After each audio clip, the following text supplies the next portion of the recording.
இருக்கட்ட முதல்ல வந்தவங்களுக்கெல்லாம் வரவேற்பு கொடுக்கணும். வரவேற்பு கொடுத்தா தான் கொஞ்சம் கலகலப்பு உண்டாகும். கலகலப்பு உண்டாகும். அதனால முதல்ல வந்தவங்களுக்கு வரவேற்பு கொடுக்கறதுக்கு முன்னாடி எனக்கு ஒரு சின்ன வேலை. கூட்டம் கொஞ்சம் கடுமையான கூட்டம். இந்த மாதிரி கூட்டத்தை இந்த 2025 இது வரைக்கும் நாங்க பார்த்ததில்ல. அந்த அளவுக்கு ஒரு அருமையான கூட்டம். நாராயண ஒரு மனுஷங்க தானே, இவங்க எல்லாம் என்ன பாவப்பட்ட செல்வங்களா அப்படின்னு உங்க வேலை வட்டியெல்லாம் விட்டு எங்க முகரையில பாக்குறதுக்காண்டி இவ்வளவு பேர் வந்து உட்காந்துருக்கீங்க. மனசுக்கு ரொம்ப ரொம்ப சந்தோஷமா இருக்குது. எங்களை மனுஷனா மதிச்சு வந்த உங்களுக்கு முதல்ல வரவேற்பு கொடுக்கணும். அதுக்கு முன்னாடி எனக்கு ஒரு சின்ன வேலைன்னு சொன்னேன்ல. என்ன சின்ன வேலை? இந்த படுத்திருக்க எல்லாம் கட்டத்தை கிளப்பி விடுங்கம்மா. ஐயா அதை எழுப்பி விடுமா. நான் ஆரம்பிக்கவே இல்லை. அந்த பக்கத்துல கிடக்குற அந்த அத்தாச்சியும் கிளப்பி விடும்.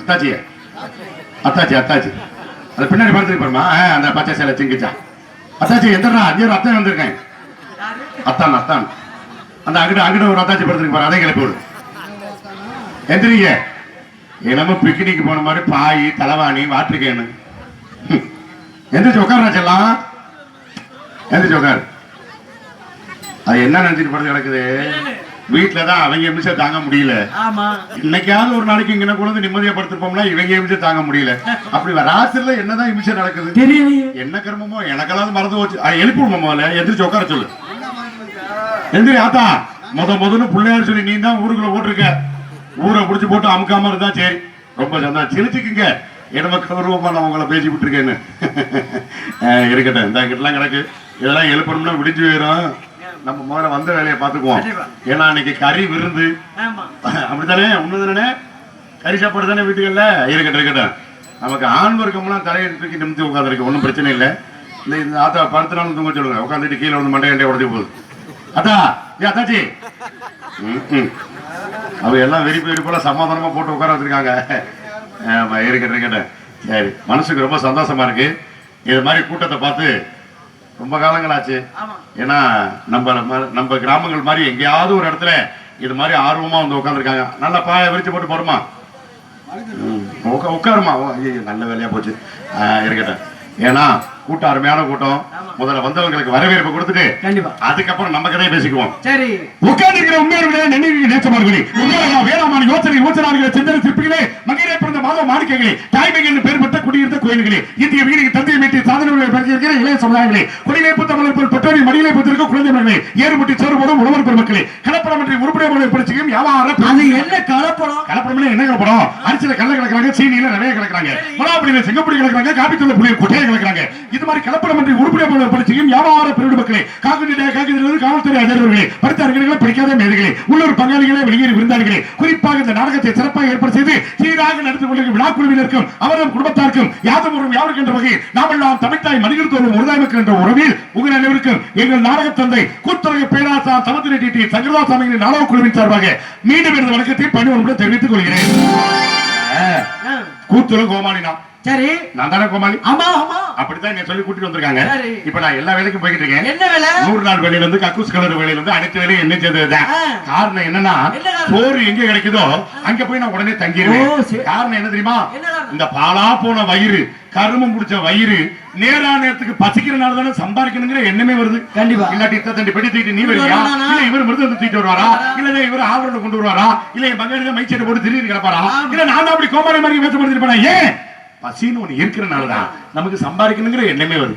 இல்லாட்டிதான் பொண்டாட்டி பிள்ளைகளோட நிம்மதியா இருந்திருக்கலாமே. அங்கே நிம்மதியா இருந்தாலும் இங்கே வரணும் அப்படிங்கறதுனால நம்ம இங்கே வரோம். இதுல காரணம் என்னன்னா, கூத்துல கோமாளினா முத கொலா சட்டை எல்லாம் மாட்டிட்டு, ஆனா பொம்பளை பிள்ளை அப்படி வர முடியாது. பாவம். எடுக்க வேண்டியதை எடுத்து, வைக்க வேண்டியதை வச்சு, சொருக வேண்டிய சொருகி. அது என்ன எடுக்கணும், என்ன சொருகணும், என்ன எடுக்கணும்? எடுக்க வேண்டியது உள்ளுக்குள்ள காம முடியா எடுத்துக்கிட்டு இருக்குது, முடிவு எடுத்துக்கிட்டு இருக்குங்க. ட்ரெஸ் போடணும், ட்ரெஸ் எடுக்கணும், வைக்கலாம், பூ வைக்கணும், சொருகலாம், கொண்டை ஊசி சொருகணும். இப்பதான் எல்லாத்துக்கும் ஊசி கண்டுபிடிச்சாச்சே. கொண்டைக்கு ஊசி, மண்டைக்கு ஊசி, தொண்டைக்கு ஊசி, இப்ப சகலமும் ஊசியில தான் ஓடிக்கிட்டு இருக்குது. உள்ளுக்குள்ள பாவாடை கட்டணும்.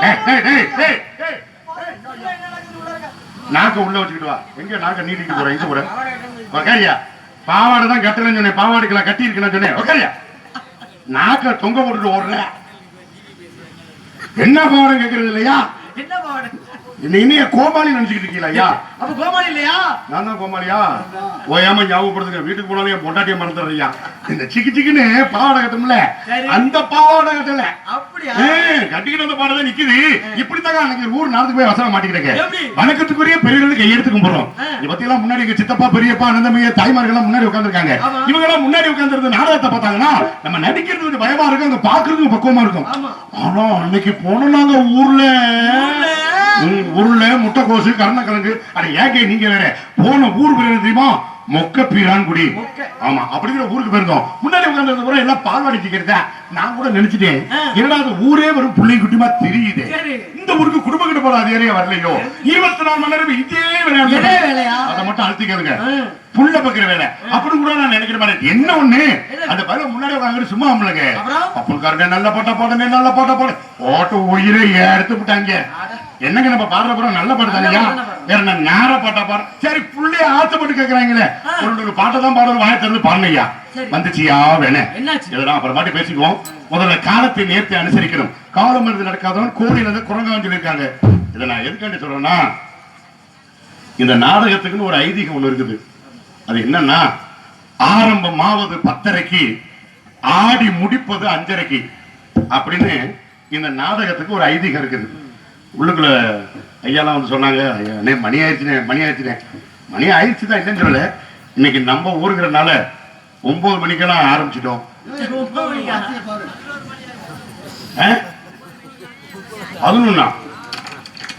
11 மணி ஆச்சு. என்ன நான் தான் கோமாளது இருந்தேனா? இன்னையா 11 மணி ஆச்சுக்கிறீங்க? நீங்க வேற 11 தானே ஆகுது, பரவாயில்ல இருக்கட்டும். இல்ல 9 மணிக்கெல்லாம் ஆரம்பிச்சாச்சுன்னா நாங்க சாப்பிட்டு இங்க வண்டி இங்க கொட்டாய்க்கு வர்றதுக்கு 9 மணிக்கெல்லாம் ஆரம்பிச்சிட்டோம். ஆமா, வந்து அந்த பொன்னாடை எல்லாம் போத்துனாங்க பண்ணாங்க. அதுல கொஞ்சம் காலதாமதம் ஆயிடுச்சு. ஒன்றும் பிரச்சனை இல்லை. அவங்க சார்பா நான் மன்னிப்பு கேட்டுக்கிறேன்.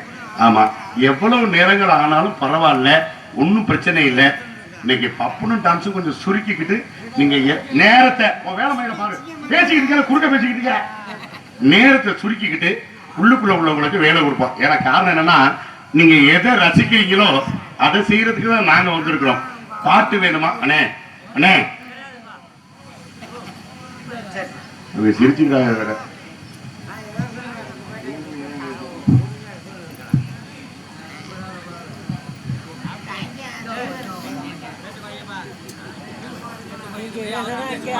என்ன நான் பேசிட்டு இருக்கேன், நீ என்ன இங்க பேசிட்டு இருக்க? என்ன வேலையை பாருங்க, நான் இங்க பேசிக்கிறேன், பின்னாடி போய் பேசிட்டு இருக்கேன். என்னமோ முக்கியமான பேச்சு பேசிட்டு இருக்க மாதிரி. நான் பேசுறேன் புரியுதா? நான் என்ன சொல்றேன்னு என்னன்னே இப்படி பண்றீங்க? நேரம் ஆயிடுச்சுக்கிறீங்க, அப்புறம் நீங்க பாடல பேசிக்கிட்டு இருக்கிறீங்க. எதுக்கு அப்புறம் எங்களை கூட்டிட்டு வந்துருக்கீங்க? நீங்க உட்காரு ஒண்ணு இல்லை, நான் பேசிக்க நீ உட்காருங்க. எல்லாம் நம்ம பிள்ளைய நம்ம பங்காளியே தான். என்ன ஒண்ணு சொல்லிய வாங்க, நானும் கொஞ்சோண்டு சாப்பிடுறதுன்னா அவரோட போய் உட்கார்ந்து வந்துருப்பேன். எனக்கு கிடைக்கல. உங்க ஊர்ல திருவிழா எனக்கு கிடைக்கல. இருக்கட்டும், இப்ப நான் என்னமோ சொல்லிட்டு இருந்தேன்னா, ஏன்னா இப்படித்தான் மேயிற மாட்ட நக்கிர மாடு எடுத்துச்சுன்னு ஒரு கடை இருக்கு பாத்தீங்களா? இது மாதிரி போயிடக்கூடாது. அதனால நாடகத்தை விடிகிற வரைக்கும் உட்கார்ந்து பாருங்க. எந்திரிச்சு வீட்டுக்கு போய்கிட்டு அங்கடிக்கு எங்க உட்கார்ந்து படத்தை தூங்கிட்டு இருந்தீங்கன்னா, நாங்க நாடகத்தை 2 மணி 2:30 மணிக்கெல்லாம் முடிக்கலாம்னு நல்ல மூடுல வந்திருக்கோம். நாடகத்தை விடிய நடத்துறதா